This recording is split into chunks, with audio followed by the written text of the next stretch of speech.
This is professional radio, gentlemen. And it's front-wheel drive. Scotty, have you got anyone you want to thank? Just myself. And now we do the after hours. Dun, dun, dun. Gentlemen, what would you go for? Thanks to your Sandero.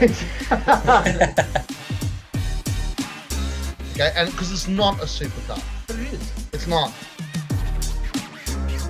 Automotive perfection comes in the form of two letters, A and U. Long live my LTD. Matthew Janina.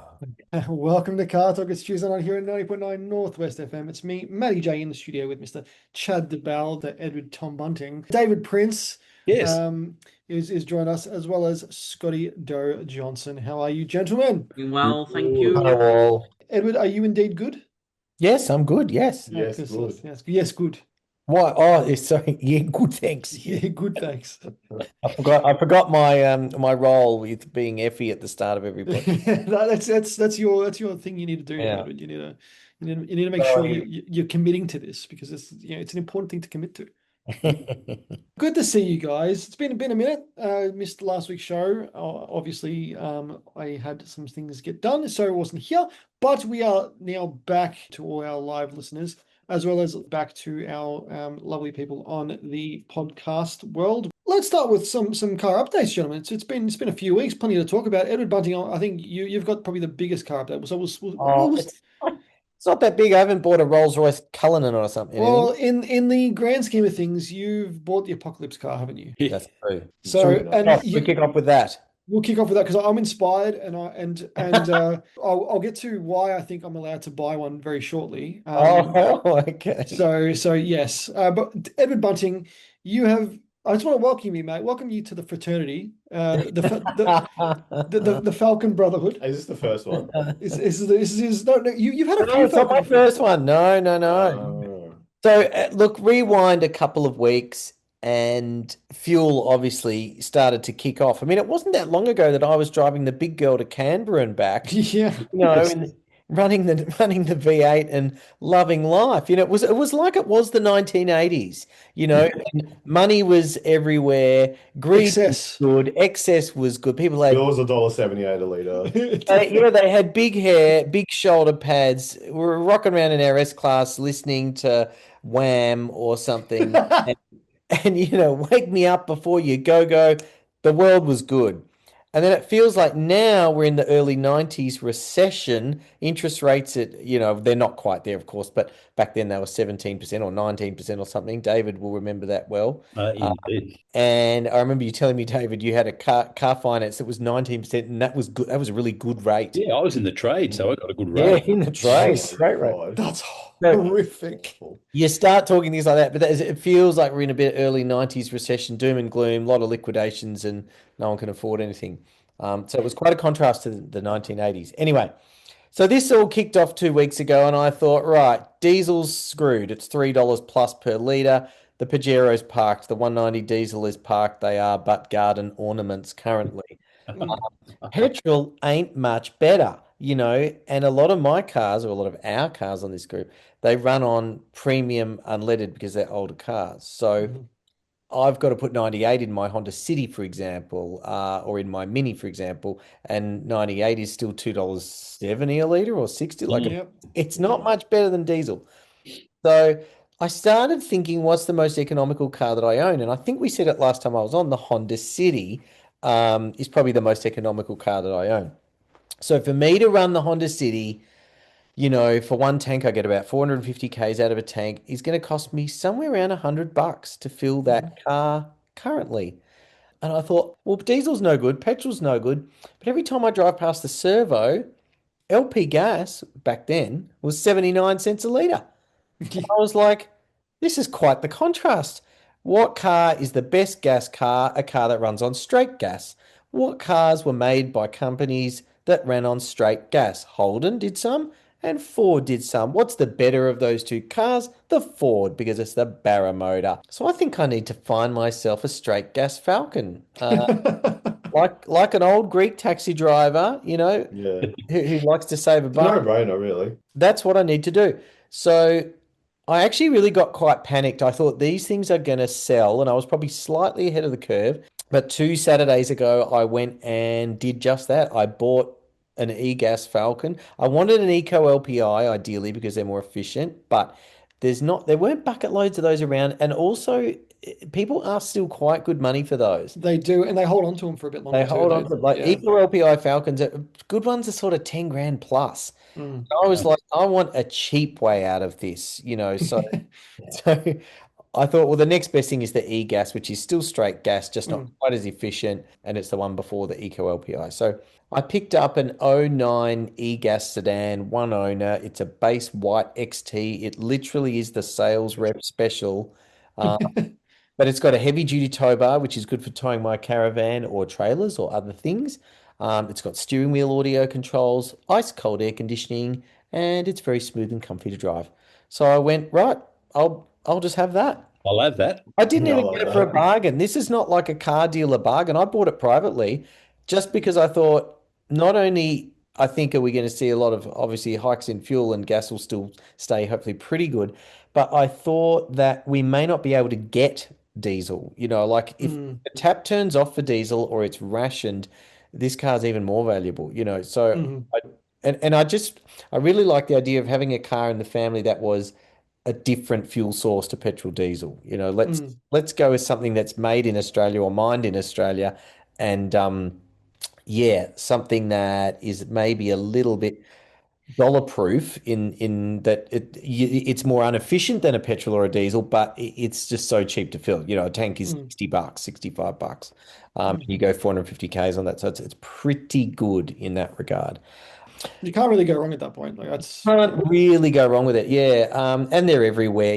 There's anyone knows how to fix them and da da da. It's a bit clunky in the dip bushes in mine in the rear, but they kind of all are. So I'm not too worried about that. I'll probably get that done eventually. And I don't quite know how long I'll run it for. Like at the moment, I'm driving it every day when I need to. But is this a 6-month car, a 2-month car, a 1-year car? I really don't know. is it an apocalypse car? Yeah, I mean, Trump will dictate maybe how long I drive that car for. Is it floor shift auto or column? Nah, floor shift in a sedan. Okay.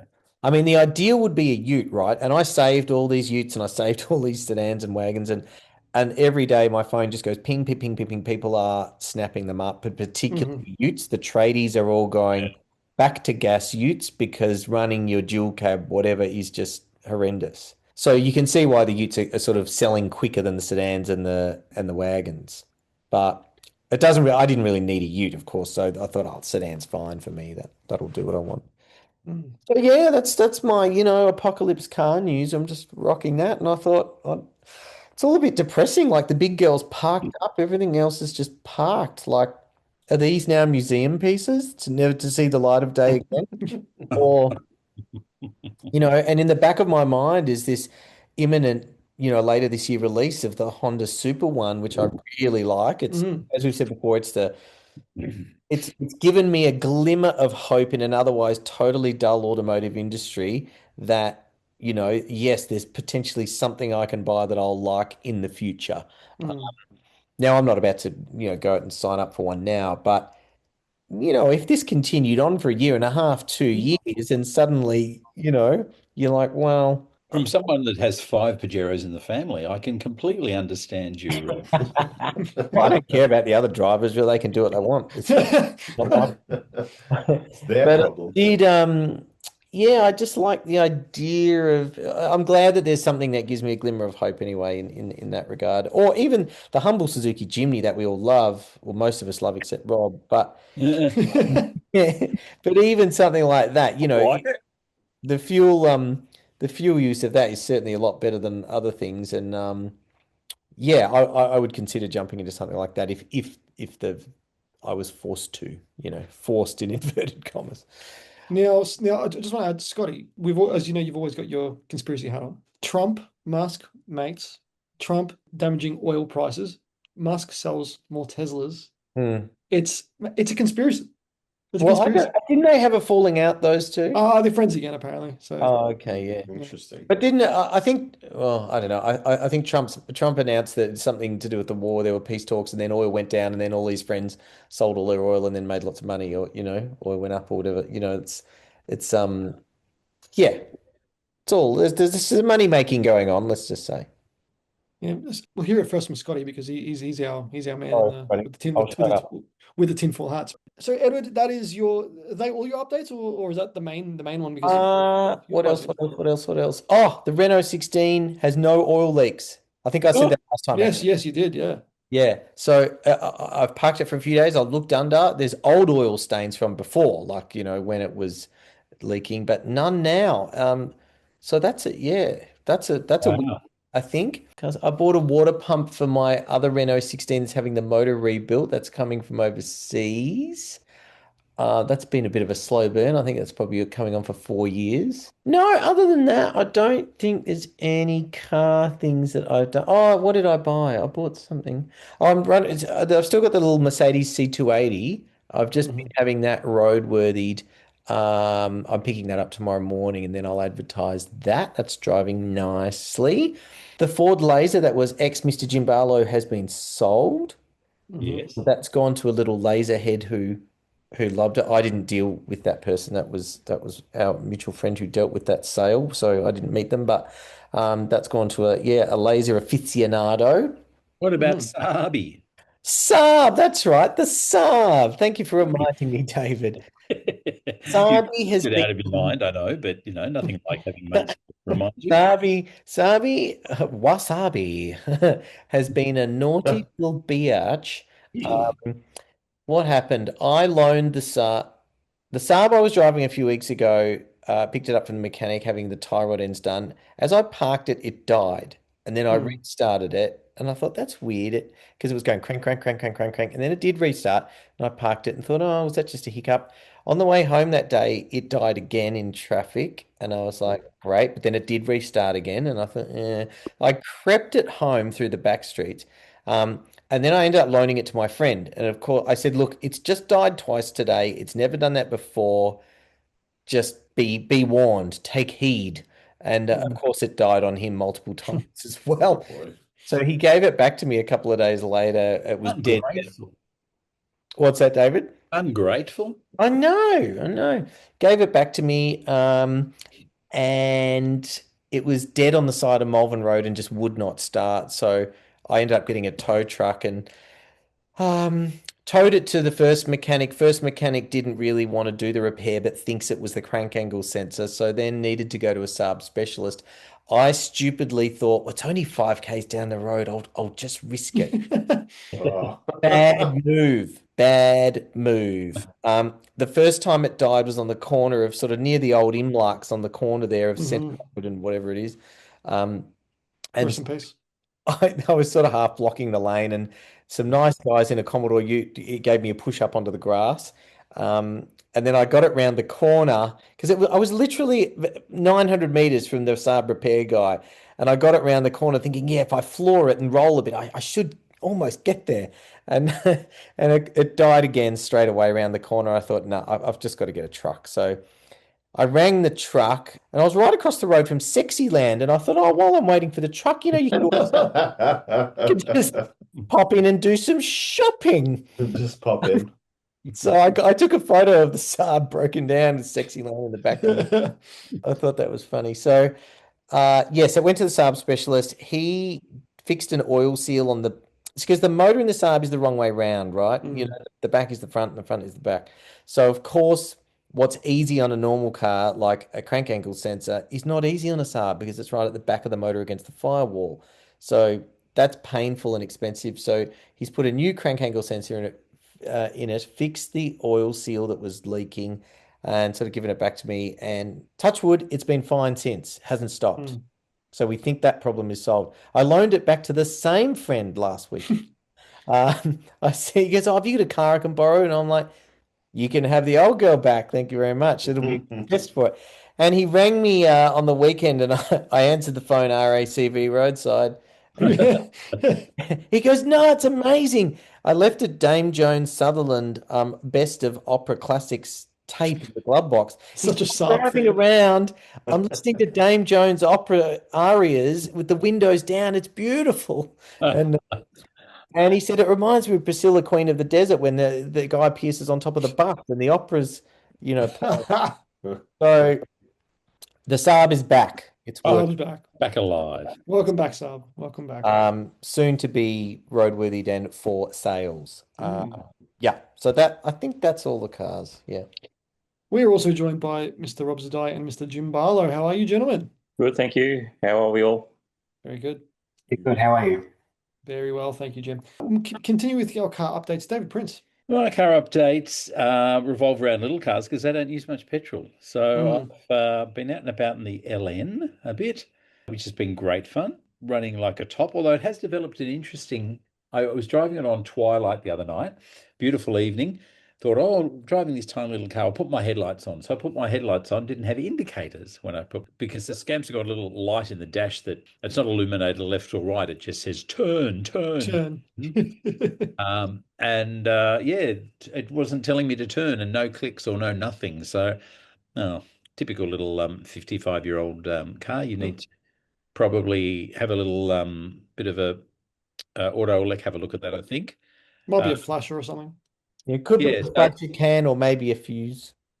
Yeah. Well, I turned the headlights off and the indicators worked fine again. So, yeah, it's something related to that switch, I think. And it's also got a bit of because interestingly, as advanced an automobile as they were, the end of the indicator stalk is a little button that flashes the headlights. So it had a headlight flasher like in 1971. Which is a great little feature because if someone's turning or you're not sure, you can just flash your lights and really easily in them just with this little pressure switch at the end of the indicator stalk. So anyway, I'll have another look at that. Might not drive it with the headlights on for the time being. Also, don't turn. Drive it at night, but in a straight line. Yeah, that's right. Don't turn. That's maybe right. on the Nullarbor. It's a good commuting car if you're driving to Perth. Yeah. Got a good drive in the N1 on the weekend, which I haven't driven for some time. It was a couple of weeks since I'd driven that. Worked on a couple of interesting things. What's the new, the Ferrari 12 Cylindre, I think it was today. Someone managed to scratch the dashboard in a basically brand new car. So it was about to be delivered to the customer and they said, we can't really deliver it like this. So I did a little bit of a number on that. Sorted them out. Yeah, had lots of other stuff occupying our days and weeks. So not a huge amount on the car front, but always I actually did in the caddy the last couple of days. I've actually brought up the screen that shows the consumption readout. So I'm seeing how low you can get the consumption on that, seeing it's a premium unleaded vehicle. What's it doing, David? Today it was down around high sevens. That's pretty good. That's quite good. It's pretty for a good. loaded work vehicle. Well, that's true. Yeah, I mean, we're not talking, but it makes a difference. It's amazing, when you actually try how little with the traffic the way it is in Melbourne, how little accelerator you actually need. You can dribble it around. So I'm hoping to improve on that during the week, but I'll get back to you with my test results. Fuel updates will be next week, I think, gentlemen. Yeah. I wonder how many Let's see people who can get the lowest liters per 100. All right, I'm going to bring up the fuel. A little challenge. Now, a good friend of the show, David Day, who's got one of the original Honda Insights, of which 47 were sold. He's had that for many years now. And it's really a little bit down at the tooth. And for a long time, it's had no electric assist. And the batteries, he didn't know if he had to get a new battery or what the story was. He'd had the battery reconditioned at some stage. And basically, I don't know if I've mentioned it before, but the battery box that says, do not touch, you will die if you open it, has 5 D-cell batteries wired together. And it's got 20 sticks of these 5 D-cell batteries. That's amazing. So that's so old school. That's the hybrid battery. Sorry? That's all it is, that. All it is. It's 20 sticks of 5 D-cell batteries welded together. But like in all of those things... Just batteries and seals, Yeah. In all of those things, the weakest battery will dictate how effective the battery is. So anyway, another guy in the club has got one of the insights that had a battery that he wasn't using. So David tried that, and then the car's auto stopping again. It's got getting assist. It hasn't had assist for years, because and being a 3-cylinder 1 litre, it's not the quickest car on the planet. And he was getting about 5.5, 6 litres per 100 k's. Anyway, he realised it was the battery, so he thought, I'll take a look myself. There are a couple of loose connections and that sort of thing, and replace a couple of the sticks that he could tell weren't quite right. He's now getting 3.8 around town. Wow. And all the assist he wants. He said, okay, it's a different car to drive. He said it pulls up a hill now. Rather than having to, so I mean, nothing like necessity is the mother of invention sometimes, but for years he's been, fiddling around with this thing and that's barely can pull the skin off a rice custard, and he's got assist and everything. So my goal's not 3.7 or whatever he's getting, 3.6 or 3.8. Well, that's pretty good because Mum's Yaris Cross Hybrid that is not 4 years old now only. That's getting in the high 3s, so it's not dissimilar. But that insight came out when 2000. 26 years ago. I mean, that's not a short space of time in automotive development, and it really shows how ahead of the game they were. That's That's really impressive. That's right. I think the Yaris is probably a better car, maybe a better. It's got a lot more features, the safety features, especially. But those things. But in terms, I mean, that's right. The technology hasn't advanced an awful lot. And that's a 1.5 3-cylinder petrol motor combined with the hybrid battery, so it's not that different. Yeah, there you go. Interesting. So economy. That's this week's job. Yeah. Check on the how few liters we can use. So work on the fuel talk, gentlemen. Fuel talk. Hang on, see, that doesn't help me. My Falcon's terrible. It'll be doing like 18 liters per 100. It's just that it's so cheap, the 18 liters. That's right. It burns because it's gas. Because it just burns. Yeah. So maybe do we have a cost factor versus the cost factor has to be part of it. Yeah, I think that's definitely fair point. Well, Alan's out of this. He's gone. How many Ks did you go, and what did it cost you? That's all right. Let's do that. Let's do that for next week. Let's do this. Can we cap it at like a certain amount of kilometers? Why? No, because like we to keep it consistent, like let's say 400 or 500 Ks, and how much it cost you for those 500 Ks. Okay. So let's do 400 because I don't think do 400 because I'm driving the Falcon up country on the weekend and I'll easily do that up and back. Yeah, cool. 400 is. Well, it's easy to measure because my caddy turned over as I backed in the driveway today 80,000 Ks. Well, there you go. Ooh, that's like a high miler in a caddy. You get some sort of an award for Volkswagen. Hopefully. Deserve it. Gets a grill badge, a grill badge. High miler. The 80,000 missions have you had?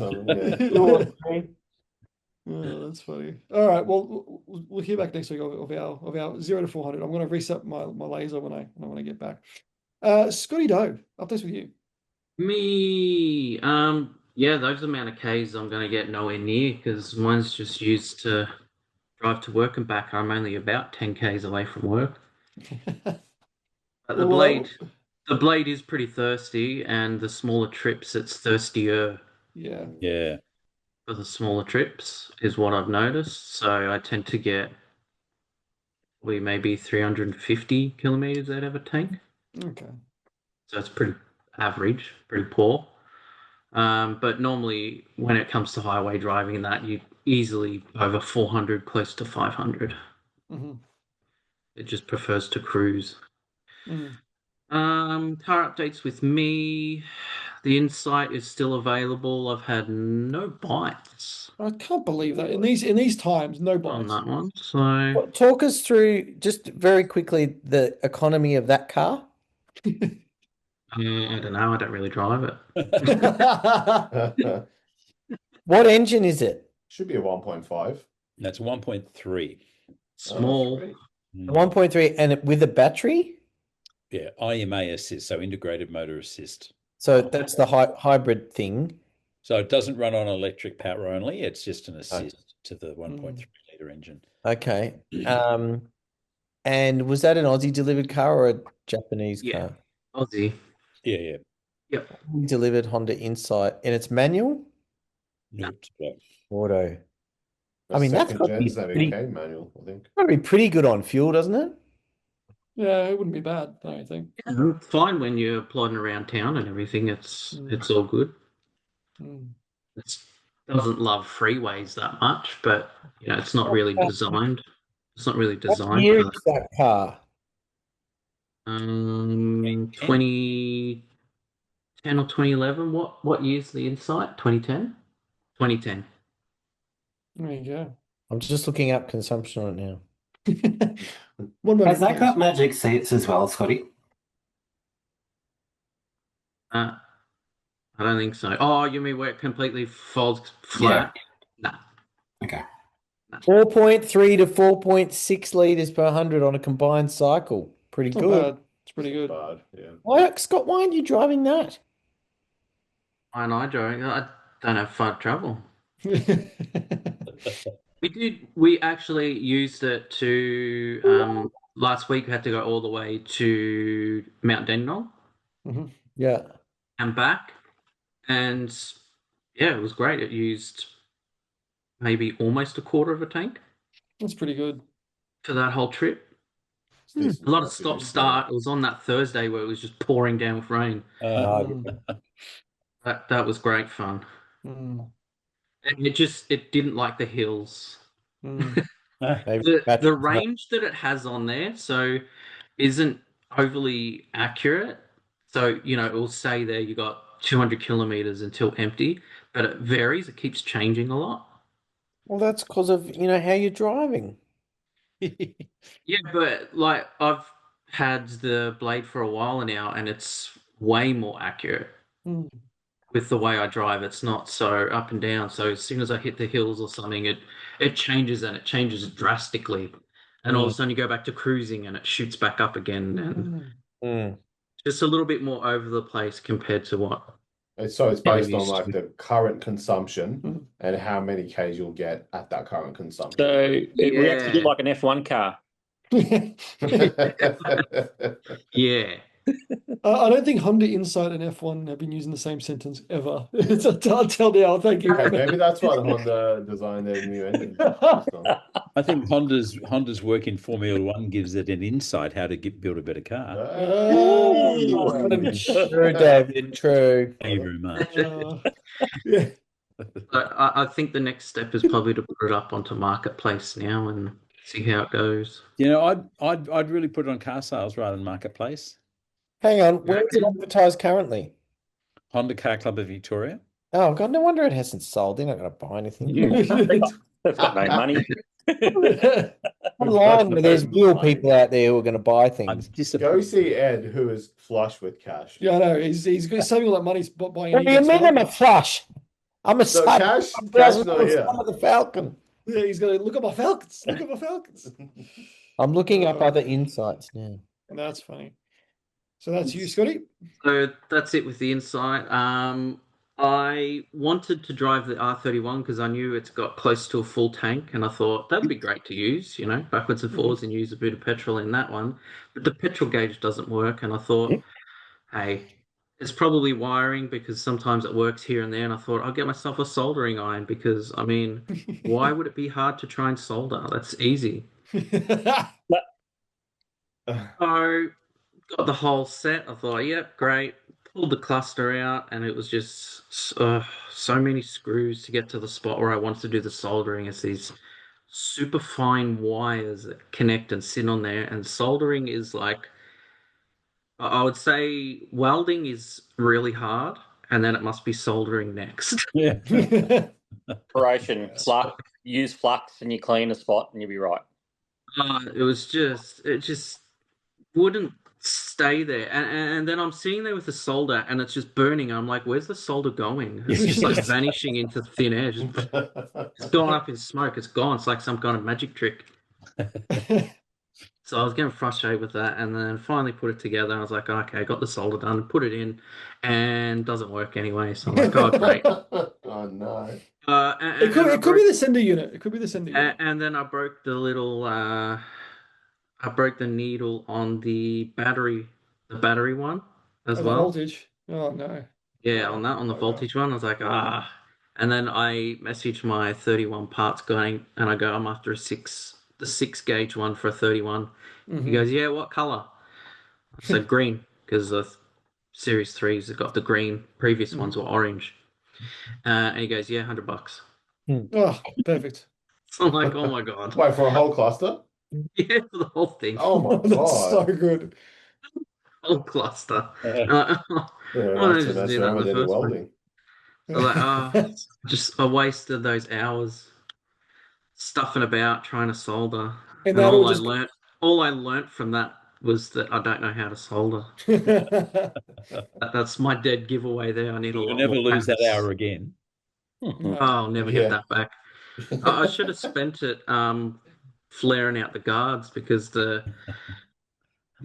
soldering iron also comes with a heat gun as well. So I can use that and heat gun the sides and then just massage the guards out a little bit, so then it doesn't rub. It will be easier to drive. So hopefully that'll come and I can throw that in there.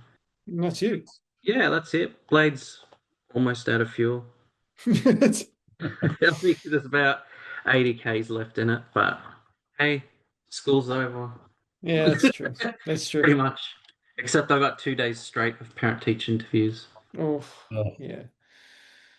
Yeah, no. We'll go with Rob. Rob, updates with you. Oh, heaps. Went to the all 4 day. Before I got there, I had to put $100 worth of diesel in my transit. Oh, you took the transit? Wowza. Yeah, and that cost me. That got me a quarter tank. Wow, that's so What was bad. that, about 20 litres? It's about 30, I think it's 30 litres. Did you put that for sale there, Rob? No, he's all in now. He's keeping it. I'm all in. Okay. So anyway, so it cost me $120 to go to the all 4 day. It's $100 of fuel and $20 because I got a $5 discount to get in the gates. Wow. Being over 60. Woo. So I thought, going around all 4 days to some really nice cars and all that. But my favourite is the Mackie hearse. Oh, yeah. Steph was like to me, did you see that? A Mustang Mach-E as a hearse. What the hell? It looks good. Made in England. Wow. Yeah. So there you go. But went around and caught up with your brother Luke. He's got a new car in his stable now. He does. He bought an FGX Sprint, XR8 Sprint. Yeah. What year is that, Matty? It's a 2016, one of the last ones off the line. Oh yeah. Yeah, so it's in a really nice color. It's what's the color called again? Now I've got to remember now. Kinetic blue. Kinetic blue it's called. So that's a V8 5-liter? V8 5-liter supercharged manual. Yeah, that's cool. Yeah, very cool. It's a limited run car, being a Sprint. Yeah, it's only got 10,000 Ks on it, so it's like a brand new car. Yeah, so is that just going to be a sort of a little show car keeper, or is he going to... Yeah, he put the baby seats in and he drove it down Geelong. He's like, it's a car. It needs to be driven. He's like, look, I'm not going to put 1,000,000 Ks on it, but I will drive it. I'm like, that's good. He also said to me, he's like, it's actually nice. He's like, it's actually nice driving a non-modified car. Yeah. He's like, it just feels like comfortable. I'm like, well, especially compared to the other car he has, it's a fun car. Wild. Matty, did you see the other Sprint at the all 4 day where he had all the photos of it coming off the production line? Yes, the production line. Yeah, so there was a white a white Sprint there, a Sprint XR8, and it had all the photos when it was on the production line, like when it was getting built. So I'm like, for sure that's an owner like that. That was like a previous worker at surely, right? Which was so cool to see. Like, you're seeing it all its different stages getting. Yeah. It's like he's walked it down the line taking photos. Yeah. That's crazy that car's 10 years old. Wild. It looks brand new. How is it 10 years old? Like, Falcons have been out of production for 10 years. Yeah. Time flies when you have fun. Yeah. And so the F1, so the actual transit went all right, even though it cost me $100 to get to the 4 day. And when I got back, I go, geez, I should get that F100 started up and cleaned up. But I ran out of time. But that's on LP gas, so that's my next project. Get the F100. Nice. Get the service the F100 and get it back on the road and drive it on gas. LP gas, mate. It's where it's at. Yes. Nice. Welcome. Yeah, very good. And that's pretty much it with cars. But I'm heading off to Vietnam for 3 weeks on Thursday. So nice. Price of fuel there is pretty cheap. It's only $1, I think about $1.50 Oz, $1 something US. Mm-hmm. So, and it'll be quite cheap because we're running motorbikes. So yeah, I was gonna say bring some back for us. Yeah. Yeah, I'll bring a bottle of You get 30 kilos of luggage. So luggage. Imagine that. Oh, I'll bring fuel back. $100 worth of At the fuel, airport. So that should be interesting to see what the fuel situation is over there, because we're going to be going into Laos and then back into Vietnam. So I hear that part of Laos isn't all that crash hot with fuel. So we'll see what happens.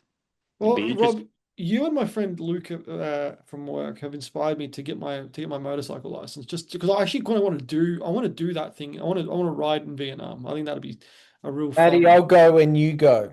Yeah, well, we can make this a thing. So I'll have to get Rob to take us around because he knows the place. So, but we'll get to our last online update, Jim Barlow. Yes, well, excuse me. Firstly, caught up with you Saturday week ago, and after having a great time in the city, you worked wonders on the interior of the Magna, so it's looking spot on now. Turned out very, very well. And spent $146 on petrol last week, and from Monday I think I refueled on Sunday and just topped it up now, which was $68, I think. So, yeah. Although personally, I do find people who whinge about petrol the most are the ones that live closest to where they work. But anyway, What are you saying, Jim? Well, I just find that people who don't drive very far always go, "Oh, it's so expensive." It's like, do you want to swap? Because I'm quite happy to swap. Yeah, but most people don't drive as far as you, Jim. That would be everyone in society. I get quite happy to swap the bill. I don't mind. It's all good. So Jim, Scotty, those are some fighting words. How can I rephrase this? Have you washed your blade? I was kind of intrigued actually to see like a comparison between what the Insight would do on my commute versus the Civic on my commute. But anyway, I think for a little while I'm going to have to give what word am I going to use? I think I'm going to give the Civic a bit of long service leave, because the other day when we had like a bit of a downpour, I noticed that just above the passenger side A-pillar, it was a bit damp. And there's also a spot at the back of the rear window that's looking a little bit discoloured. So I think I'll try and get that seen too, and a few other oil leaks that every mechanic seems to change their mind about what's causing it. Yeah. Yes. So I'll get onto that. And then I guess the more exciting part was that I added another car to my collection on the weekend. Dun, dun, dun. Yeah, so LPG Falcon. LPG Falcon. I bought an Accord Euro. So yeah, 6-speed manual. I quite like a base spec, so it's got cloth seats, no sunroof. No, it's probably the only thing that Dave and I differ on is I'm not a fan of sunroofs. Had to catch a ferry and a train and a car to get there, so that was fun. But was it in Geelong? No, it was in Mornington. So ferry. Yeah. With the smallest V-line train, I think, in the entire system. But drives well. I think, like as I had already learned anyway, it needs a new clutch, got to get roadworthy and stuff like that. But it does drive really, really well. One thing that's interesting too, it's exactly the same year as my Magna, so it's like a like-for-like comparison. I will say too that listening to Artie Shaw or Glenn Miller just somehow sounds better in Accord. I'm not quite sure why. But the other thing I found that's a bit funny, the Civic, the Magna and the Accord are all silver. I all bought them when they were 21 years old, when they had roughly the same mileage for more or less the same amount of money. So as Jim told me about this guy earlier in the week, and it's silver. It's it's got miles on it. Base spec. I said to him I'm going to make him a sticker, Jim Barlow spec. Yeah, it's got to be silver and it's got to be like that. So silver cloth, no yep, sunroof. no sunroof. Jim No Barlow's sunroof. back. Yeah. So I'm gonna make you a sticker, Jim. I did jokingly think when I tried the aircon and the heater, I thought, well, I won't need the air conditioning. But you know, I'm not going to have it with that. So yeah, but no, it drives very, very well. It is. I mean, an iconic car talk podcaster, Jim. The fact you've got a spec level named after you. I know. yes, it is rather nice. Jim Barlow's back. Unsurprisingly, it is noticeably narrower inside than the Magna. And I think it's probably definitely the first manual, but I think the first first manual that I've driven with a floor hinge accelerator pedal. So that was a bit different, but yes, it's a very, very lovely gear change. So although not as torquey as the Magna, so I'm adjusting to that. But yeah, so yeah, more economical than the Magna. Well, I haven't done a like for like comparison yet, but we'll see. No, I'm telling you, it is more economical. It depends how you drive. I have a bit of a geriatric when I come to driving, so we'll see how we go. I think the Accord will be quite a margin better. We'll see. I remember my Euro not being that crash hot. Yeah, mine wasn't either. Yeah. So, and I mean, I run everything on 98 too, so we'll see how that goes. When I got back to 2.4 liters makes a big difference to how much it's consuming. Yeah. Oh yeah. Whether you're cruising or not flooring it, it's no difference really. Yeah. So yes, of course, when I did get back to the island and fill the tank, I did sort of have to take a few deep breaths. But anyway, that's what the second job's for. So that's exactly right. No, very good, Jim Barlow. Scotty's got to go. Do you, Scotty? Yeah, I've got a meeting with the celebrant. Oh, okay, yes. Well, enjoy, Scotty. Yeah, you go do that, Scotty. We'll keep in touch, but gosh. So, have a good week, everybody. I'll catch you later. Catch you later, mate. All right, buddy. Take care, buddy. Yeah. So, Chad, updates with you. Updates with me. I've been away for the last week. I was in Queensland doing some family stuff. So I haven't got to do a lot of car stuff lately, but what have I done before I left? Not much. I can't remember doing much just because it's been a couple of hectic weeks. But I was in Queensland and my father-in-law had a Tesla, and so I got to drive that a little bit, which was interesting. It's a really alien feeling car. I got to experience that whole one pedal driving, which was weird, fun in a way. Stupidly fast, obviously, like a rocket ship, but zero feeling, like nothing at all. So, but that car sold. It actually sold very quickly, which was very surprising. I guess not really because it's so expensive, but this guy drove up. So we were in Toowoomba, which was about 2 hours west of Brisbane. He drove up from the Gold Coast in a Ram 1500 with a tandem trailer, and he just sent money to my account, and he's like, "All right, thanks, mate." And he just took it and left. And I was like, "All right," he didn't even haggle on the money. Wow. Like I put it up for an amount, and he was like, "Yep, sounds good to me." He didn't even want to test drive it. I was like, "Have a go. Like, have a go of what it feels like." Yeah. It's like, no. And he's like, "All right." Yeah, it was like he didn't care. Yeah. So, it was obviously cashed up and all this stuff. So he just drove up. I'm trying to figure out how much that would have cost him to actually drive. Work it out. I reckon it had to be like $500 in fuel. Absolutely. Like towing a Model Y, which is quite a heavy car, yeah. So, so that was an interesting sort of experience for me. And then I had a rental RAV4 hybrid, which was pretty incredible car, like of how efficient it was. I think like the whole trip we got averaged around 3.5 per 100. That's ridiculous. And that's like going up a mountain range and stuff. So it was God, it was seriously like a very efficient car. Yeah. And that was so yeah, I'm arming and ahhing about maybe upgrading one of our cars to a hybrid of some sort, just for efficiency of it. But we'll see. I don't know. I'm still thinking about gas falcons. Gas falcons, man. Gas falcons are, they're in the back of my mind.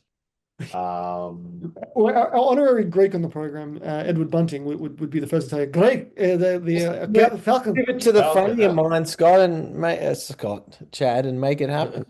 Yeah. Yeah, I mean, look, it's hopefully something's in the works as well. What else have I done? It has, been a lot of non-car stuff. You've been a busy man, though. Weeks, so hey, you've been a busy man. Yeah, it's been a bit busy with family stuff. So yeah, that's all from me.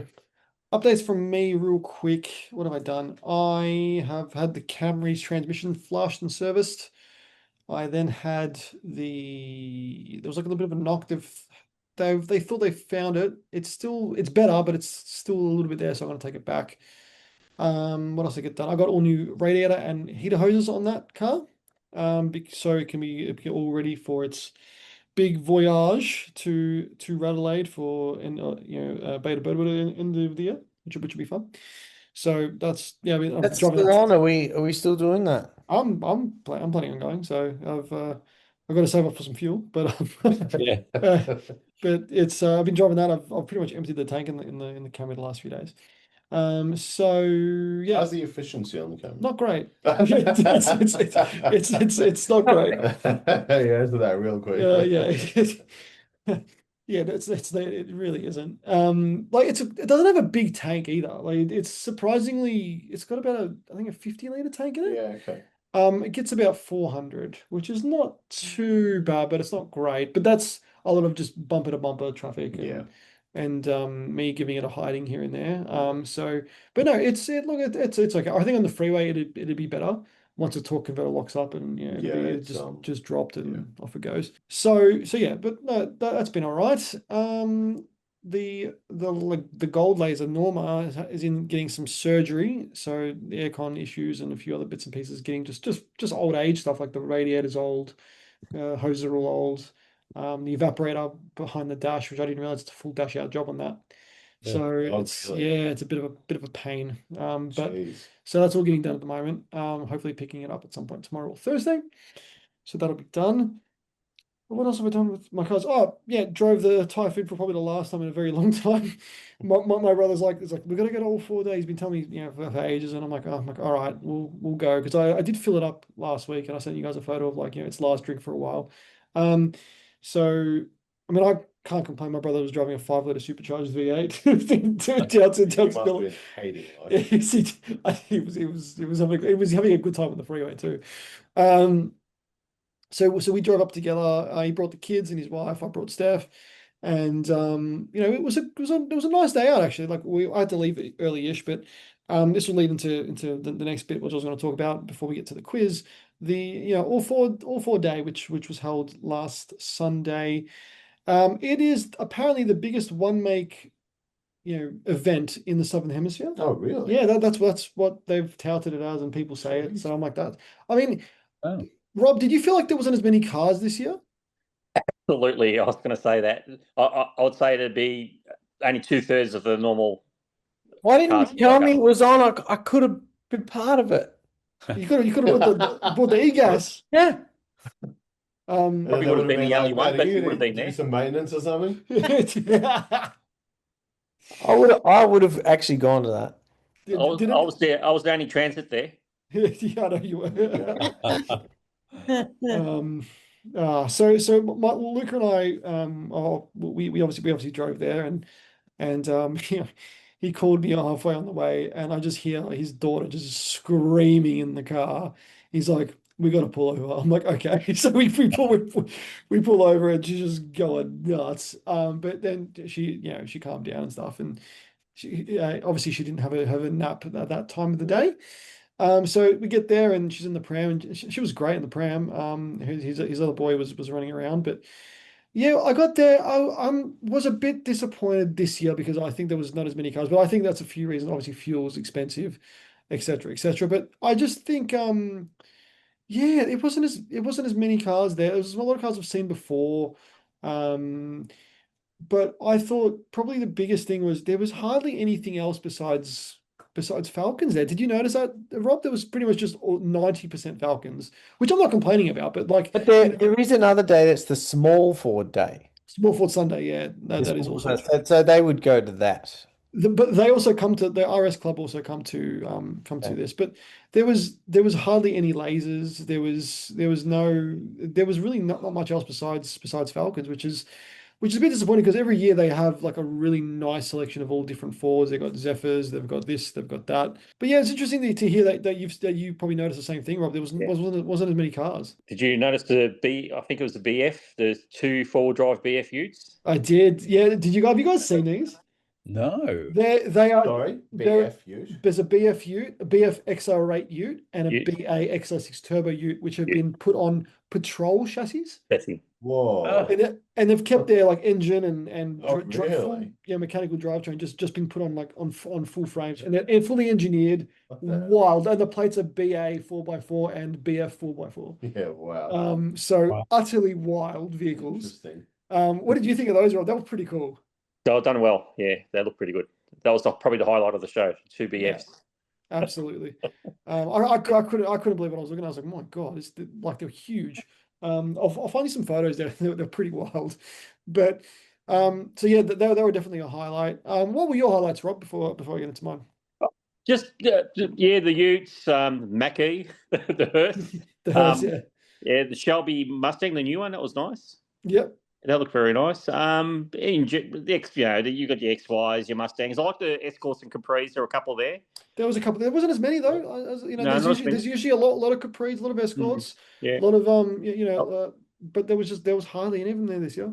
Not as many RS2000s around. What were there? There were probably like 2 there. 2, yeah.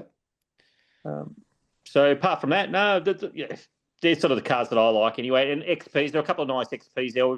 I saw a nice old 4-door sedan there I liked, and the station wagon. Mm-hmm.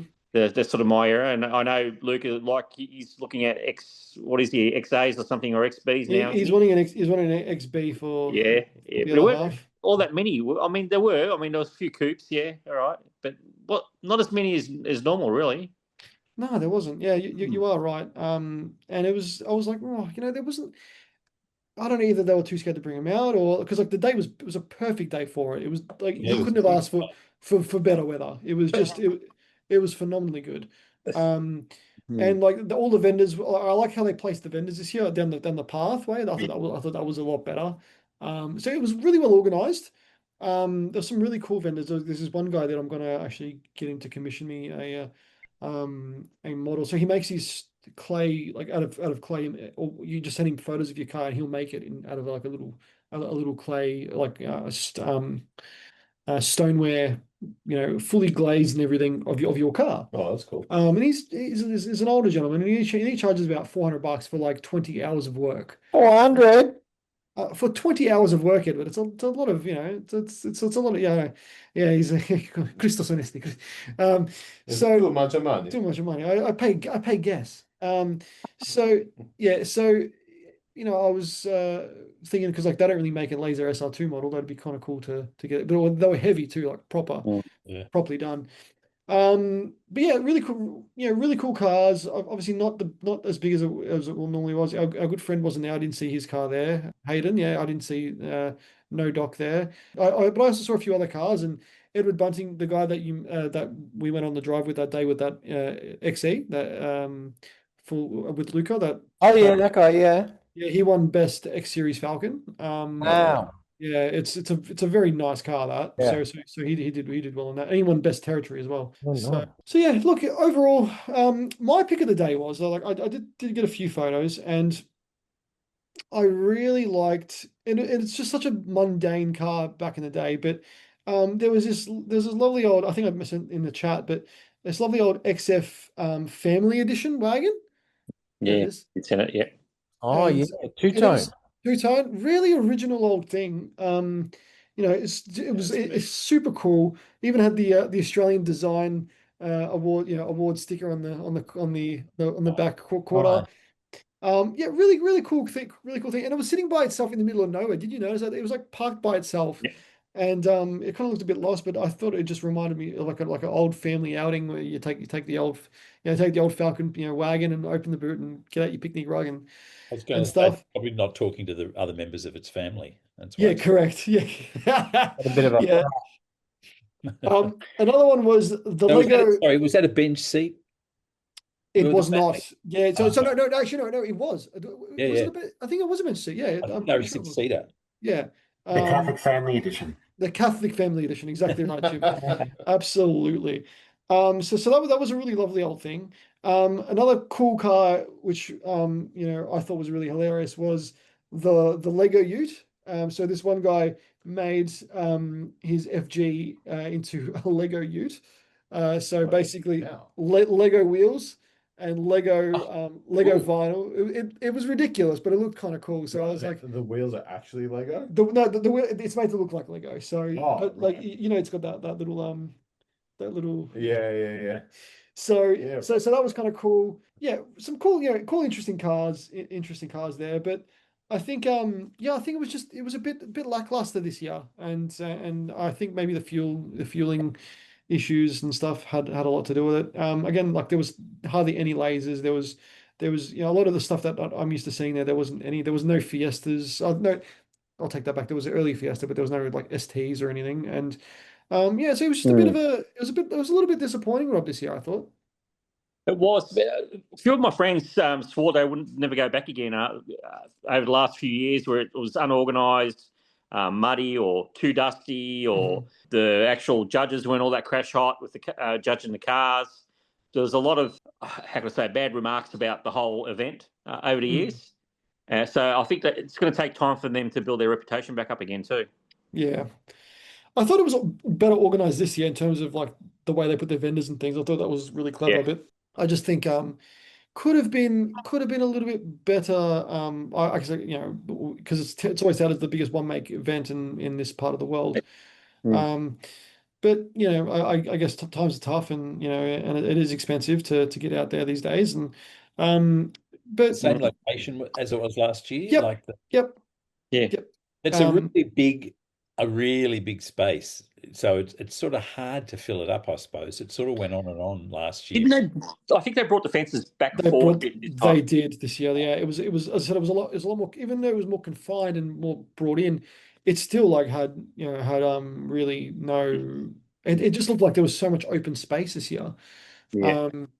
Which I guess was a little bit disappointing. I think for the event.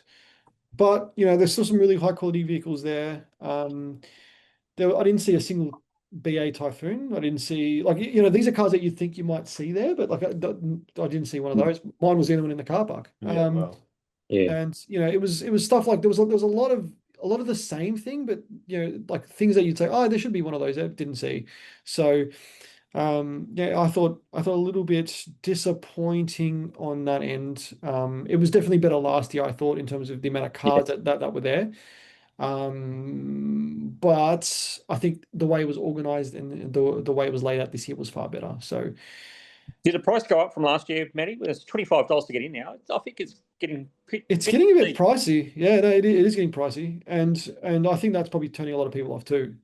Kids under 15 or 14 get in free, I think, but yeah, still a bit pricey. I think $25 a pop for an event, probably not ideal. It's probably throwing a lot of people off. So yeah, it was just a little bit lackluster this year, I thought. Yeah. Oof. You heard it here. You heard it here first. It is time for the quiz. So David Prince has kindly offered to do the quiz. Now he is currently dominating the quiz standings. I'll give you a winners list. David is currently on 1, 2, 3, 4, 5. Edward is second on 1, and everyone else is yet to score. So we're officially coming into the second quarter. So David has won every quiz except one. Well, no, sorry. Yeah, so I mean, Jim, you make a good point. Yes, I have been involved, but I've I stand by my things. I've not. You say it's rigged, Jim? No. I said that Matty's also won several times too. Yeah, where are But, your points, Matt? yeah, but they don't count because I'm the host. Oh, of the show. don't start this. Yeah, I again. don't agree with that. I think you should. No, I don't agree with No. that. No, you're outvoted, Matty. Oh, 3-2. So you've won more than me, so it should go David, then Matt, then me. Yeah, I guess. You could buy yourself a tasty steak dinner. I could. Yeah. And I'll invite you guys all to watch me eat it. How does that sound? So it's Deal. All right. Okay. mate. Are you happy to score, Matthew? I've already got it ready to go for you, mate. These are all over the place like a mad person's breakfast. But anyway, it is what it is. We've already mentioned the newly released Toyota RAV4 that probably wasn't a brand new model that Chad had last week, but they have just released a new one that I did drive on Saturday, interestingly. How many levels of trim are there in the new RAV4? Oh, Matthew. Damn. I think Ed got in there first. I will say that there are 6. Incorrect. Chad was next, I think. No, you think Did I get him for you? Okay. I'm doing the math in my head of what they are. I think there's 5. Incorrect. Oh, okay. I think it was 4. Incorrect. Oh, Rob. Okay. Rob. 7. Incorrect. Jim. 3. Incorrect. I think it's going to be high. Yeah, that's nuts. Yeah. So they've got GR, correct? Because I know they've got a GR in the States. The Current Wheels magazine lists them all. There are 11. My 11. Why? Why? That's not all trim differences, though. I would say that's driveline and trim differences. Yeah. So I was the nearest 2, so I win a point. Rob, you don't. So who was the highest? Rob was. And how many? Half a point. 7. 7. All right. Actually, Rob closest to. Well, it's Oh, actually 8. If you're going along those lines, it's actually 8. Okay. There you go, Rob. There you go. Rob. Edge, XSE, Cruiser, XSE, and then plug-in hybrid and GR Sport plug-in hybrid all-wheel drive. Yeah, because if you add the engines in, then it's like more again. So much the engine. They've all got the same engine. Yeah, they're all the It's hybrids. just the same thing, but 2-wheel drive or 4-wheel drive. Yeah. Oh, okay, yeah. Driveline engine, yeah, you can, And I'm sorry, Toyota, we're not America with your XSE models and stuff. Like, it's no, just no. Just no. Okay. No. So the top spec car is the where's our touring? Sorry, touring. Okay, so the top spec car, the Toyota RAV4 GR Sport plug-in hybrid all-wheel drive, costs how much? Closest Matthew. Matthew. I'm gonna say 62.5. 62.5. Yeah. You writing that down, David? Yeah, I'm writing this down. Yep. Ed. 79.9. Oh, it's not a Prado. Listen. Chad, I'll do 64,990. 64,990. I'll go flat 68, Rob. 58. 68. 50 or 60? 68. 68. Okay. I'll do 69. Nice. Chad, please try and keep this joke clean. What did he say? Don't worry, David. It's too colourful for your eyes, my friend. Nice. That's all. It's a nice number. It's a good number. That's probably going on my tombstone too. So Chad and Rob, actually, I think I've got to work out who's closest. Hey, what about me at 79, David? Don't forget me. No, you're well out, mate. It's $66,340,000. So that means 65,990. I think Chad gets the but you're the Chad. So wait, Chad, you got to say your word now. Nice. Nice. Question 2.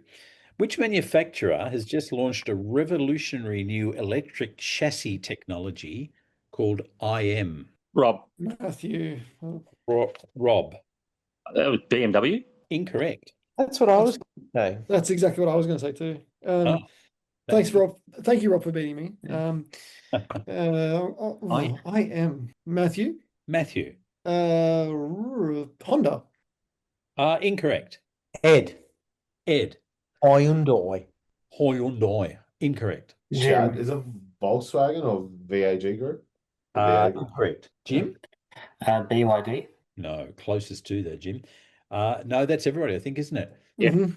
It's MG. Morris MG. Garages. Morris Garages. So it's called Intelligent Mobility. It's got front and rear mounted electric motors, four-wheel steering, management of 6 degrees of direction that the car can, which is concerning. Adaptive damping. Up and down, yeah. And IM Central Vehicle Motion Control Processor is changing the relationship between the car's software and hardware. Tragically, the first one is actually quite a good-looking car. I can't believe I'm saying it. Oh, You heard it first here. Yeah, my aunt's brand new MG. It doesn't feel very flash inside either. So Okay, there you go. Okay, can we have score check, Matty? I'm all confused now. Score check is Rob 1, Chad 1. The rest of us yet to score. Okay, cool. Question 3. Mercedes has just launched a new AMG GT Pro that, among other things, offers a 100% increase in what feature? Matthew? Matthew. Rich knobs buying them? Sorry? Not buying them. Rich knobs buying them. Like, oh, yeah, like 100% increase because they're the only ones. Knobs buying. Because they're the only ones that are affording them. No, I think, yeah, I think they're, yeah, I don't think it's 100% improvement. But you know, they're offering 100% more of this feature. Is that? That's right. All cars. Oh, okay, all right. All cars have them. Yeah, they're all mundane now. Every model. They're 100% more boring. More boring. I don't know. David, what's the model name again? It's the AMG GT Pro. Oh, I know what this is. Let everyone guess, and then I'll think I've got the answer. Jim, Okay, so- is it range? No, incorrect. So it's based on the AMG GT. GT, yeah. So AMG GT Pro. yes. So who's left? Rob and I've Chad? already Nah. Oh, yeah. I'll check out. Chad, Edward? Don't know. Edward doesn't I care. really don't know. He's losing it. He's losing it quickly. it's He hasn't scored yet. well, I'll say for no points. That's It's 2 extra doors, I believe. Incorrect. Close. Oh, I thought they did they're doing a 4-door GT. But they've already got a 4-door. They've already got a 4-door GT. Oh, okay. Well, I'm wrong. Do they? Yeah. That weird hatch. It's a weird this looking lift thing. back thing. Yeah. Oh, they're all weird. Let's face it. Come on. I mean, they all look like something not right. No, it actually has 4 seats instead of 2. Oh, yeah. Okay. It's exactly the same as an Sounds Intel. bloody, So why would you buy an AMG GT? Yeah. You really buried the lead with that one, Dave. It's actually 177 millimeters longer. It's got a larger 321-litre boot than the previous model, no transaxle, 2 extra seats, transmission located directly behind the engine, and the V8 is moved further forward. So it's bizarre. In every way, it's worse. Worse. In every way. 2-door. Yeah. It's a 2-door, yes. Yeah, it is too. Yeah, you are right. How weird. Who asked for that? Oh, no one. Taller, heavier, dearer. Yeah. Yeah, bonus question. How many kilowatts does its 4-litre twin-cam V8 produce? Chad. 520 kilowatts. 520. Okay. No, that's too many. No, I think you're pretty close because it's quite a bonkers power plant. Matthew, I'm going to say 475. I'm saying 485, Rob. 485, Rob, yep. I'll say 412. 412. Edward, come on. What's the question? How much power has it got? How many kilowatts? Have you had your dinner? I always go too high. 501. 501. Yeah, you've gone too high. Matthew, 75 is the answer. 450 is, sorry, you're closest with 475. 450 is the number of kilowatts that it produces. I will take the answer. Well, we also joined, before we continue, by Mr. Turbo Terry himself. Anthony, how you doing? Yeah, not too bad, lads. I'm in the car at the moment, so you got to bear with me. But yeah, going all right, man. How are you guys all going? We're going well, mate. We're just in the car quiz currently, so feel free to join in this. It's still anybody's game. I will try and chime in where I can, and apologies if you hear boost noises. Yeah, that's fair enough. Show off. Well, talking about boost, the important thing about the new AMG GT Pro, the real gains actually are in the not in the 0 to 100 km/h time of 3.2 seconds, but it actually is half a second quicker to 200 kilometers an hour. Oh my God. Really? 10.9 seconds to 200 kilometers an hour. Wow. Yeah. It's almost That's as fast pretty as Turbo fast. Terry. No, it's Turbo Terry, that's right. Question number 4. The current issue of Wheels magazine features an interview with Jay Joseph, the CEO of Honda Australia. He drives an FL5 Civic Type R as a company car. That's his choice. Very wise man. Good man. But he has a classic Honda that he keeps at home in America. What's that classic Honda he keeps at home in America? It's an Accord. Jim? Well, if that was your answer, Ed, that's incorrect, but we'll put it in. Jim. Is it an S2000? It is an S2000, correct. Oh, well done, Jim. A Silverstone silver with the red interior. Lovely. He's a Lovely 25-year veteran of Honda in America and the first non-Japanese CEO of Honda Australia. Sure, yeah, sure. Yeah, sure. Good chap. Question number 5. Mazda Australia is heavily promoting the Mazda 6e and the CX-6e electric cars that are soon to be released and with a clever take on their very famous... Matthew.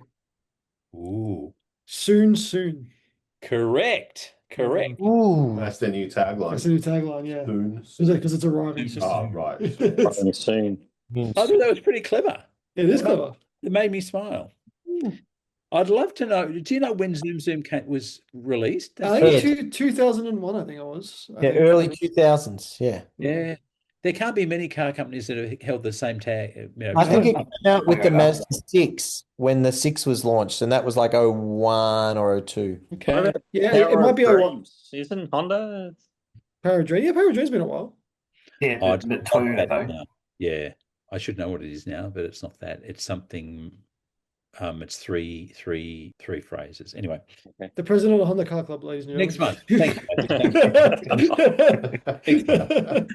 Next week. Question number 6. What model now replaces the Kia Cerato in the Jim. Matthew? Oh, I think Jim got that. Yeah, I think so. I've probably got it wrong now. Is it the K4? It is the K4, correct? Yeah, that is correct.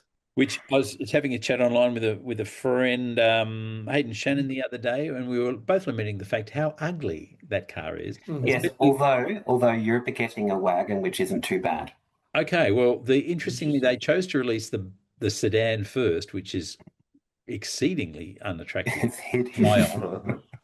Which undertired to blazes. I don't know how car manufacturers can't go through the final prototypes and go, oh yeah, that looks great. When it actually looks like it's got wheels from a supermarket shopping trolley. Yes, but remember, it's the nephew of the Tasman, though. That's true. That is true. Cross-eyed it behind when they put their brake lights on. Well, look, I'm all for car companies being different, and BYD. We've held your praises for your interior and exterior designs, but Kia, what are you doing? What are you doing? We thought BMW was better. Especially, I saw a GT line hatch the other day, and I sort of get it, but yeah, how you don't want to buy a car that you sort of have to explain how good it looks to people. No, because the last Serato was fine. That's right. It was fun. Yeah, it was great fun. car. Yep. Question 7. Smart has returned to the Australian market after an absence of quite a few years. There's a 1 and a 3. I think their name. What's significant about the release button on the electric Jim. Anthony. Jim got it. I think you've got to put your finger in the hole of the A. That's correct. You do. What? Get your finger out of my eye. Were you going to say that, Anthony? Yep. Is that really a it's in the badge, right? Yes. Yeah, it's in the bag. middle of the badge. Push it, push it in the middle of the A, Yeah. Which luckily is the middle letter of the name. The middle of the boot. They haven't sort of gone off. It sort of makes sense, but yeah, you got to, yeah. If I was Peugeot, I'd be pissed because in the 508 sedans, they in the O there's like the little boot button. Oh, is it actually? It is. Yeah. Oh, that's where they put it. That's what they put. Oh, there you go. Yeah. Well, they're following the famous Peugeot. Famous. I don't know about famous. Yeah, it's not really a great car, but anyway. And both of them, one's A and the other one's an O. True. There is a difference. Ah, An O hole okay. doesn't quite the same. Still a hole. Still, yeah. That's Dad, come on, I mate. don't know what's happened tonight. Dad, this is outrageous. I like this. Chad's taking on. Can't talk after dark. Can't talk. He's taking on Alan's role. He's doing an Alan here. It's so crass. But it has been funny. It has been, you're holding up the comedic side of the show really well. Thank you. Hey, question 8, I think we're up to. Okay, Rob, here's your time to shine. This is your generation and The P76. Tiger Florio. In 1977, Rover released a landmark car. Ed. Oh, okay. Go on, Ed. The Rover SD1. Do you want to hear the rest of the question? Okay.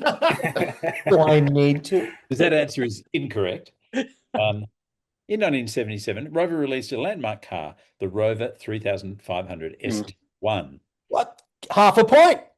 No, that wasn't the question. What does SD stand for? Matthew. Shit dick. It wasn't a good car. It was not a good car. My friend Darren Braybrook at school, his dad bought one of the very first ones in the country, and it was a piece terrible.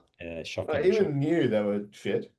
Matthew. Yeah, they weren't great. They were not. Look, I watched a lot of documentaries on the SD1 because I actually kind of find it an interesting car.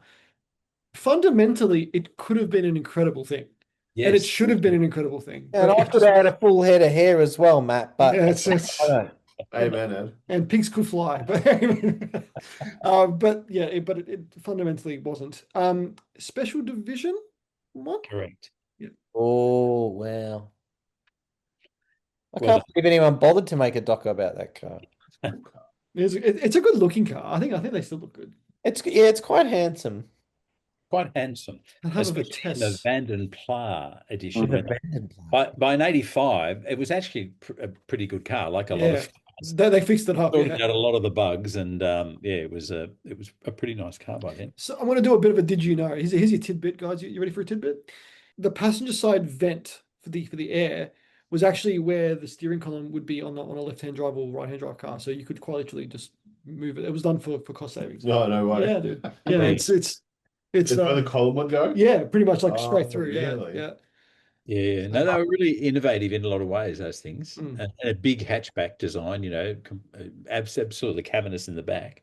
Bad panel gaps. Yeah, bad panel gaps, correct. Overheating. Okay, I've got a brochure question now. Question 9, okay? You don't give any clues usually, do you, Matthew? What country? Depends. If I say it, and if no one's getting it, I say, okay, clue is this region, is what I do, and then go from there. What? Sorry, this region. This region, or it's European, or it's Asian built, or whatever. Okay, this is Australian. Australian. Okay. Australian. Now, blank blank. That's the manufacturer. I'll blank that out as well. In association with blank, are proud to announce the introduction of the blank blank blank.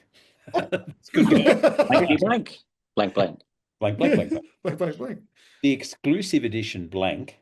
Sorry, this exclusive edition blank has been distinctively styled to reflect the good taste of blank, blended with the comfort, luxury, and engineering of blank blank's finest motor car. Bear with me. We'll keep going. The color scheme of the blank blank is exclusive. The exterior is finished in a classic metallic champagne with burgundy pinstripes and accents. Ed. Ooh. Is it the Ford LTD Cartier edition?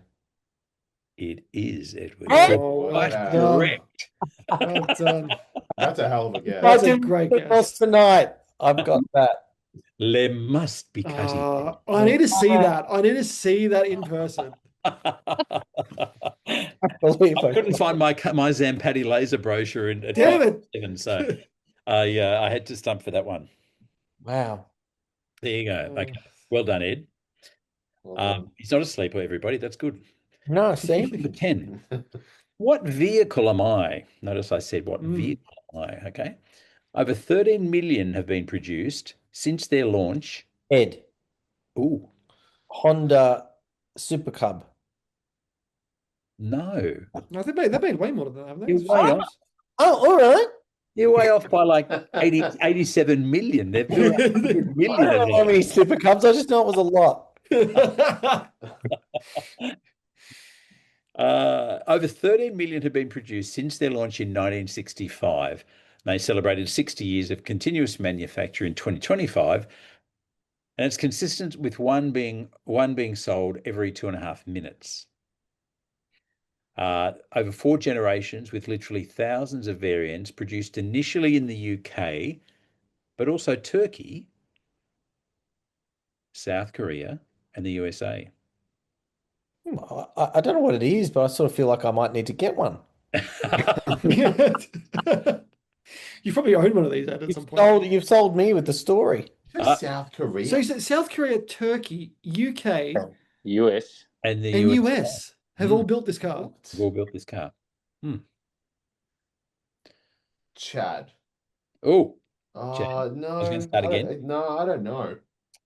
No, I'm tapping out. Sorry. I Also had a guess, but favorite. it doesn't make any sense with South Korea and the UK. Well, the South Korea's thrown me off because well, it's it threw me off too. off. Actually, it threw me right off. Maybe don't think of South Korea.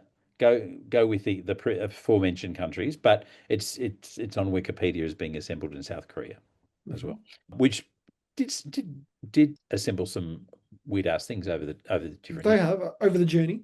Yeah.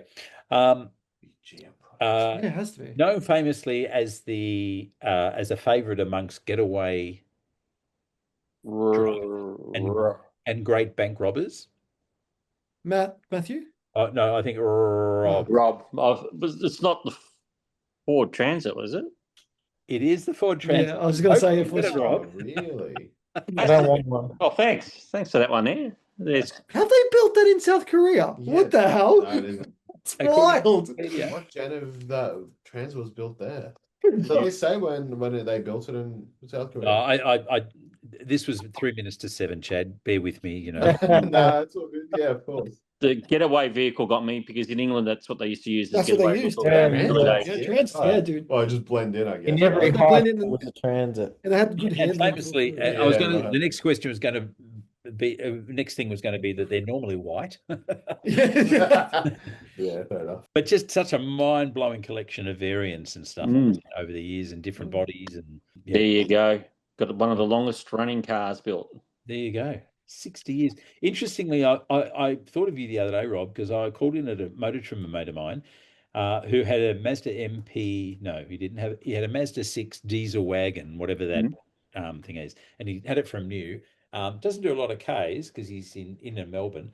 But there was his bright blue long wheelbase Transit Custom in his driveway. I said, "Oh, are you working on this?" He said, "No, I've just bought it." I said, "Oh, really?" I thought you're the second to know that's got one of those. I didn't say that. How do you find it? He said, "I'm currently trying to claim my money back." Oh, wow. He said it has been the biggest pile of rubbish. Oh, wow. He has ever bought. $72,000, I think it was, in a long in electric blue with all the black thingos. It won't select reverse. Well, it's intermittent. Sometimes it'll select reverse, sometimes it won't. So it's had a gearbox. He actually took it to the selling dealer a couple of weeks ago with a big hand painted sign in the back that said "Do not buy a Ford" and parked it outside and left forecourt. So it's not a happy chappy. So well, we can't blame Chad's uncle and he only does this. So, he only does this. Yeah. No, that's right. That's right. That's right. Sorry, Dave's friend. Yeah. You should have come and seen me before you bought one. Yeah, well, yeah. Well, that's it was such a considered purchase after, absolutely, the Mazda 6 wagon, not one thing went wrong with it the time he owned it, Which is quite funny because the Mazda 6 is in a diesel, or everybody knows you stay well clear of it. The diesels are meant to be pretty horrifically unreliable. Yeah. Yes, he's had not a problem with it. It's been a great car. In fact, he sold it to the son of a friend for his first car who loves it, got on it and goes surfing in it. And mind you, he's paying $3 and something to fill it up now. So he might not be going quite as far. He might be going to that surfing place in Tullamarine, not down the They can't be too bad a car. Amazon are driving a lot of brand new transits at the moment, if you've noticed. That's because they're driving them straight. Like they're not having they're just stopping and then just throwing things out the window and keep on going. They're not even reverse, Rob. That is true. I wonder if it's like a spec of transits that have the issue, or maybe because I noticed the Amazon ones are really like the long wheelbase and the high ones as well, the high cube ones. I wonder if they have any different components that have less problems or something. A lot of them are front wheel drive, the Amazon ones. Oh, and really? whereas mine's are rear wheel drive. So the front wheel drive ones seem to be okay. Apparently so. Wow, okay. Interesting. I do see a lot of transits around. Absolute F around by Ford. Oh. Far out. I think Rob, you got to make a thing of saying, now listen, if you're going to buy a transit, here's what you need to know. Yeah. You got to do a public service announcement. PSA. You need to, do not buy a Ford Transit. Yeah, this ad was paid by Rob Zadai. Put it on TV. Funded and sponsored by Rob Zadai. Yeah. And this is when I say this is why the Hiace is so much better.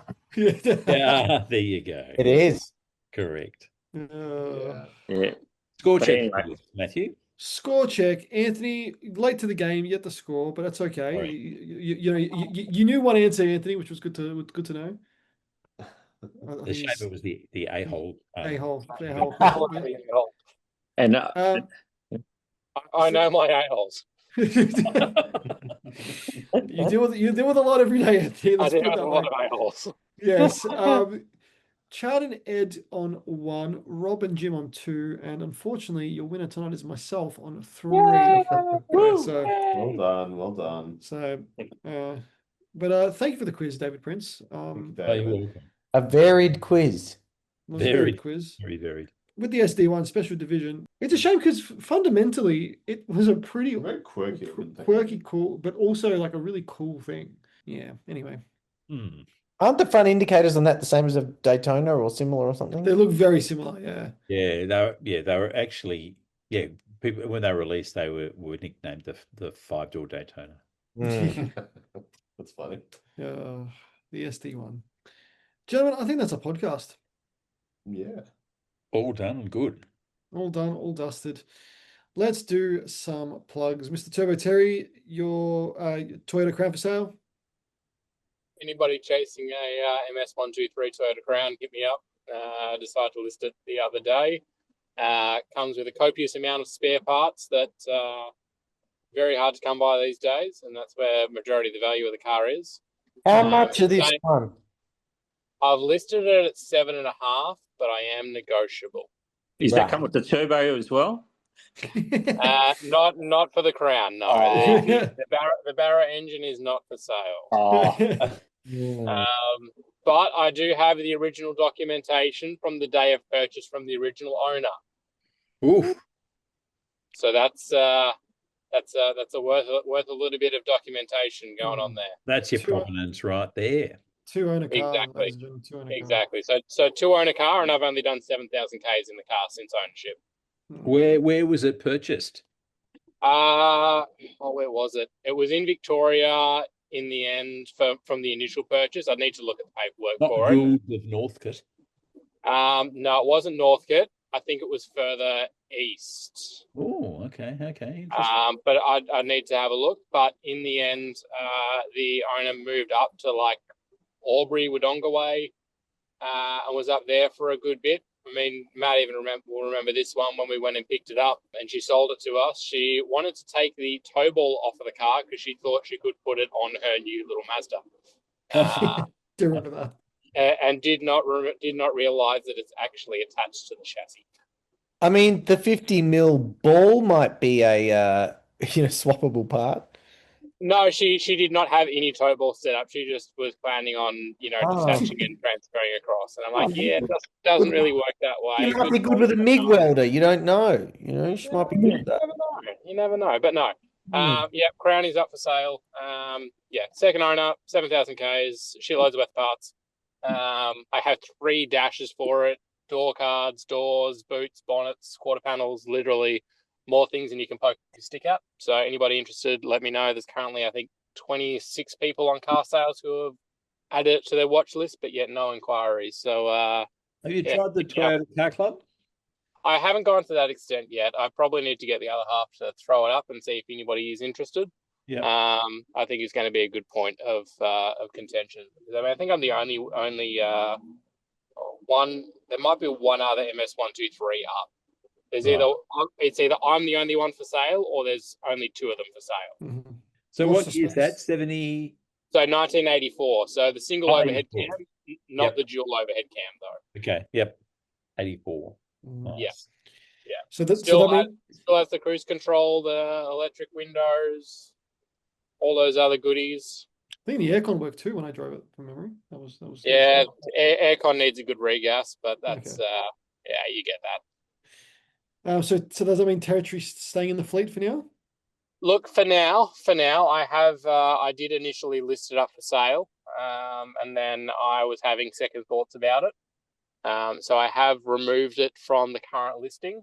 I did just pick it up from my mechanics as we speak to just had its service done, and I got him to go over it with a bit of a fine-tooth comb so I know what is needed for a roadworthy if need be, or haggling points and whatnot, where there is a fair few little gremlins which have come out. So things to bear in mind, but I think ballpark, he said, if it was to get the car pretty schmick and on point, I'd probably be looking at about $3,000 worth of repairs on the Territory between, control arms and a few other little bits and pieces. So I mean, it's at those Ks, Anthony. Really, like 220,000. That's pretty good for all that original stuff. Yeah, and look, that's the other side of things, and especially now, given that it is modified for the last 30 or 40,000 Ks as well, with extra boost going through it. Not that it's been, driven hard and in excess, but it's still extra wear and tear and spray and put on the engine. So for now, it has been withdrawn, but it does not mean it is not an option down the track, but it's things to consider. I did have a look on car sales. There's only 2 Turbo Terrys for sale in Victoria at the moment. One of the ones, when I did list it, is no longer there. So there is one which is $19,000 that has 190,000 Ks, I think it was, but is in a lot better cosmetic condition than mine. And then another one which has just gone up, which is at $20,000 with 150,000 Ks on it. And that one has been modified by Independent Motorsports as well, and is running like 320 kilowatts at all 4 wheels as a stage 3. So, I mean, look, to be honest, I'm not far off that for figures in my tune. It's more just the fact that my intercooler is basically maxed out. And if you change that over, you'd be in the 300 club. And if I chose to do a forward-facing plenum, that would see me into like the 320s.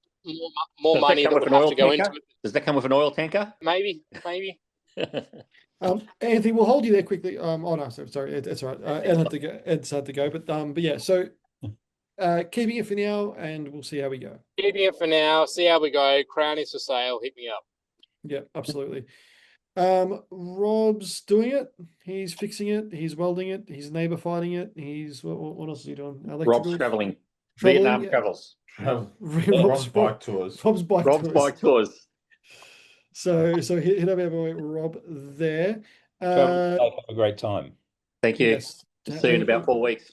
Yeah, enjoy us, mate. Sorry, enjoy it, and don't think of us too much while you're over there. Jim's any Jim's car taking? Well, I would say at the moment, no one probably wants their cars taking anywhere.